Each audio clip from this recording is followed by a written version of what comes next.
শিখি একাডেমিতে তোমাদের সবাইকে স্বাগতম।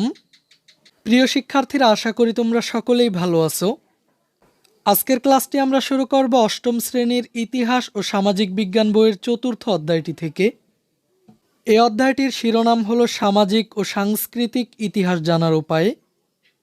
আমি তোমাদেরকে এই ক্লাসটির মাধ্যমে এই অধ্যায়টির প্রথম যে অনুশীলনীমূলক কাজটি রয়েছে এই কাজটির সমাধান দেখিয়ে দেওয়ার চেষ্টা করব।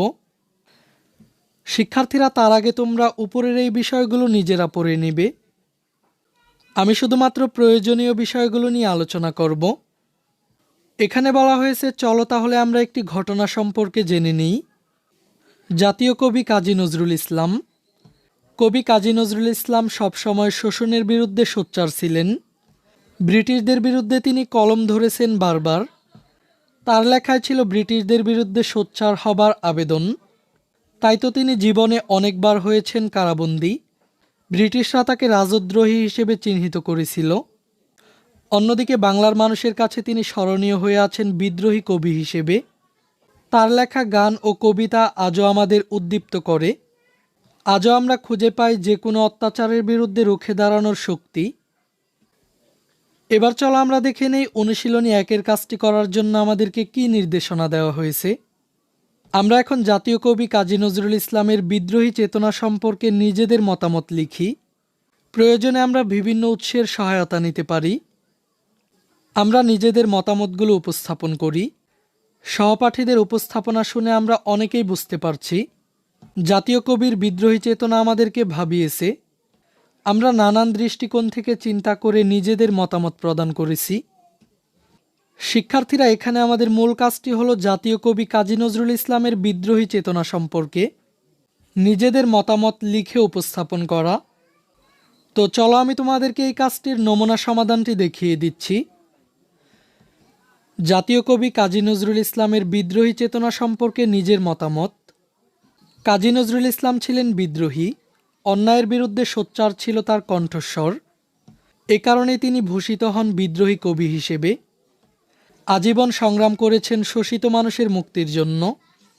সোচ্চার ছিলেন সাম্প্রদায়িকতা, ধর্মান্ধতা, কুসংস্কার ও কুপমণ্ডকতার বিরুদ্ধে।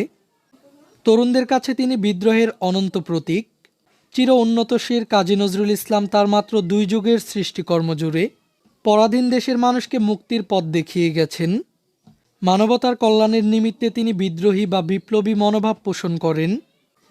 যৌবনকালে তিনি প্রত্যক্ষ করেছেন যুদ্ধের ভয়াবহতা, বিদেশি শাসনের গ্লানি, বঙ্গভঙ্গ, খেলাফত আন্দোলন প্রভৃতি।